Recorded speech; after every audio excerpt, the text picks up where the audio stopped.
Miri ka ndarë detaje nga eksperienca e tij në Shqipëria Live, duke reflektuar mbi rrugëtimin në Big Brother dhe jetën pas daljes nga formati. Ai tregoi se rikthimi në përditshmëri ka sjellë një tjetër lloj përballjeje, këtë herë me pyetjet e vazhdueshme nga njerëzit e afërt. Sipas tij, kurreshtja e rrethit shoqëror dhe familjar ka qenë e madhe për të kuptuar situatat që janë transmetuar gjatë spektaklit. Javën e fundit thash kur do dal, tani që dola them isha mirë aty.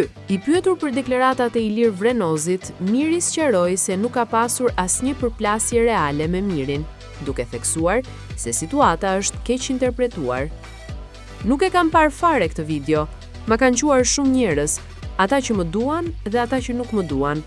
Sa i përket gabimeve gjatë rrugtimit, perfekt është vetëm Zoti. Disa gabime janë dhe pjesë e trysnisë, dhe kur përballesh me uljen e dinjitetit, ku të dalin fjalë që në fjalorin tim jashtë nuk i kam, tha ai. Në fund, ai komentoi edhe raportin me Selinën, duke e përshkruar si një ndjenjë të pastër njerëzore. E kam adhuruar atë vajzë për zgjuarsinë, e kam dashur si njeri, njësoj si vajzën time. Nuk më pëlqente në atë aspekt, por e kisha ndjenjë njerëzore. Si vajzën time, si ta shpjegoj?